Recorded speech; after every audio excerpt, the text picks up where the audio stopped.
بسم اللہ الرحمن الرحیم۔ السلام علیکم۔ میری آپ سبھی سے التجا ہے کہ ایک مرتبہ درود ابراہیمی پڑھ لیجیے گا۔ بسم اللہ الرحمن الرحیم۔ اللہم صلی علی محمد وعلی آل محمد کما صلیت علی ابراہیم وعلی آل ابراہیم انک حمید مجید۔ اللہم بارک علی محمد وعلی آل محمد کما بارکت علی ابراہیم وعلی آل ابراہیم انک حمید مجید۔ بسم اللہ الرحمن الرحیم۔ تو ان کے منہ سے کچھ نہ نکلا جب ہمارا عذاب ان پر آیا مگر یہی بولے کہ ہم ظالم تھے۔ بسم اللہ الرحمن الرحیم۔ آج جو بات میں آپ لوگوں سے ڈسکس کروں گی وہ یہ ہے کہ سورۃ قریمہ میں ہے کہ تو ان کے منہ سے کچھ نہ نکلا جب ہمارا عذاب ان پر آیا مگر یہی بولے کہ ہم ظالم تھے۔ عذاب آنے پر انہوں نے اپنے جرم کا اعتراف کیا اور اس وقت اعتراف بھی فائدہ نہیں دیتا، یعنی جب ان کے پاس ہمارا عذاب آ گیا اس وقت انہوں نے اپنے گناہوں کا اعتراف کرتے ہوئے کہا کہ ہم نے خود اپنے اوپر ظلم کیا اور واقعی ہم عذاب کے مستحق ہیں۔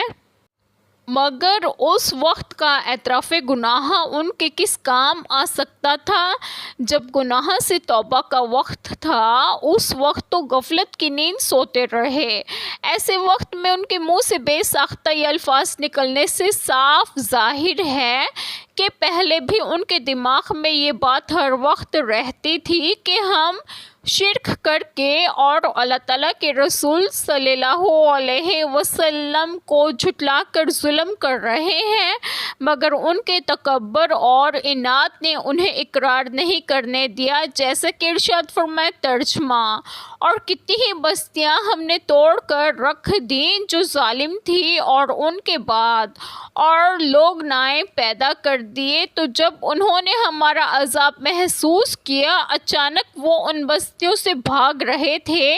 بھاگو نہیں اور ان جگہوں کی طرف واپس آؤ جن میں تمہیں خوشحالی دی گئی تھی اور اپنے گھروں کی طرف تاکہ تم سے پوچھا جائے۔ انہوں نے کہا ہائے ہماری بربادی، یقیناً ہم ظالم تھے۔ تو ان کی پکار ہمیشہ یہی رہی یہاں تک کہ ہم نے انہیں کٹے ہوئے بجھے ہوئے بنا دیا۔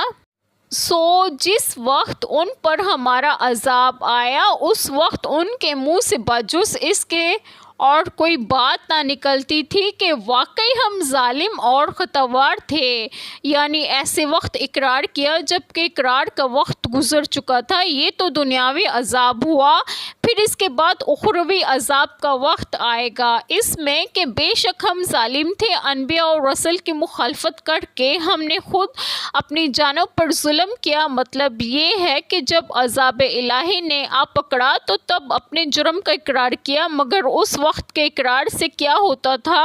وقت تو گزر چکا تھا۔ جب وقت تھا تو دشمنوں کو دوست سمجھتے رہے اور انبیاء علیہ السلام کو اپنا دشمن سمجھتے رہے۔ یہ ناگہانی عذاب تو دنیا میں آیا، پھر اس کے بعد اخروی عذاب کا وقت آئے گا۔